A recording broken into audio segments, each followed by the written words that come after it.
Masa pembatasan sosial berskala besar atau yang dikenal dengan PSBB kini mulai diakhiri di berbagai daerah. Sebagai gantinya, daerah-daerah pun memasuki era baru yang disebut new normal atau pola kehidupan yang baru.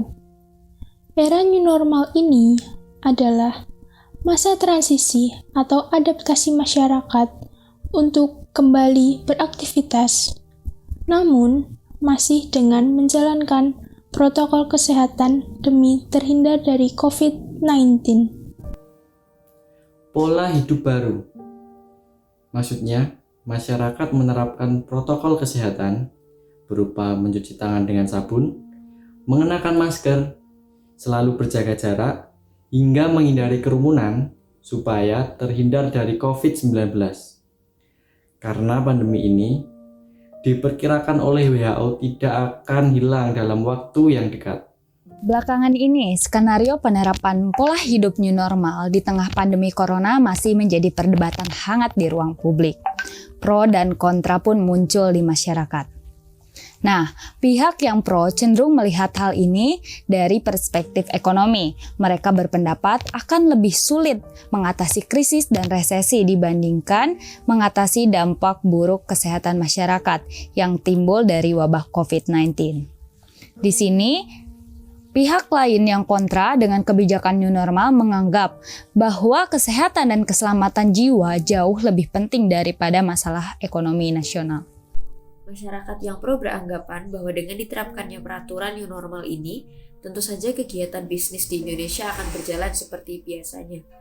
Nah, dengan demikian, hampir seluruh sektor industri di Indonesia akan kembali beroperasi. Dalam new normal ini, pengusaha tentu saja akan mencoba untuk bangkit kembali. Karena dengan adanya pembatasan yang telah diberlakukan sebelumnya oleh pemerintah, tentu saja hal itu membuat perusahaan jadi tidak mendapatkan untung dan bahkan banyak yang merugi karenanya. Selain itu, ketika dalam kondisi pandemi kemarin, banyak perusahaan yang telah melakukan efisiensi dengan cara merumahkan karyawan. Hal ini juga menyebabkan banyak pekerja yang kehilangan pekerjaannya. Dengan diberlakukan peraturan new normal, tentu saja banyak perusahaan yang membuka kembali lowongan pekerjaan, sehingga perekonomian akan kembali berputar dan bergerak seperti biasa.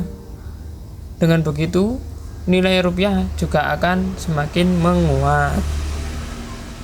Kebijakan pemerintah dalam memutuskan untuk menerapkan era new normal ini masih terbilang sangat buru-buru, karena pada kenyataannya tingkat persebaran virus corona di Indonesia masih sangat tinggi setiap harinya. Hal tersebut bisa kita lihat dari kurva perkembangan virus corona yang masih belum bisa flat. Untuk itu, dengan adanya penerapan era new normal ini masih sangat membahayakan untuk kehidupan masyarakat Indonesia. Selain itu, kurangnya pengawasan akan membuat penerapan new normal tidak efektif dan dapat memperparah keadaan.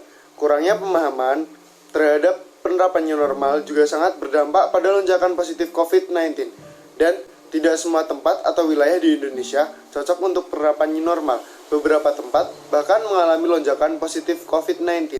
Di beberapa media sosial, kadang ada yang menyanjung kapal presiden, yaitu Presiden Nana Akufo-Addo yang mengatakan bahwa ekonomi bisa hidup kembali, tapi nyawa tidak.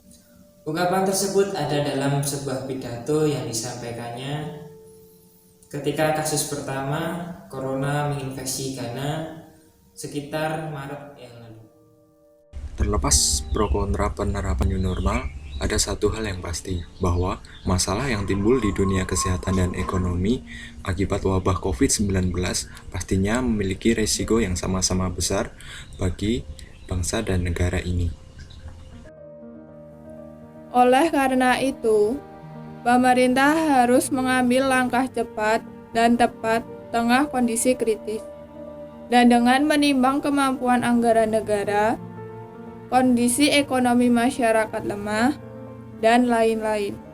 New normal adalah jalan tengah yang dilematis, namun harus tetap dipilih pemerintah meski dinilai masih kekurangan dalam implementasi nanti. Tanpa sanksi yang tegas, maka penerapan new normal akan bebas ditafsirkan subjektif oleh tiap orang menurut kondisi dan keadaan yang dihadapi masing-masing. New normal tetap diterapkan, tetapi akan lebih baiknya dengan protokol kesehatan yang tepat dan sanksi bagi orang yang melanggar demi meminimalisir dampak negatif yang lebih parah lagi di kemudian harinya.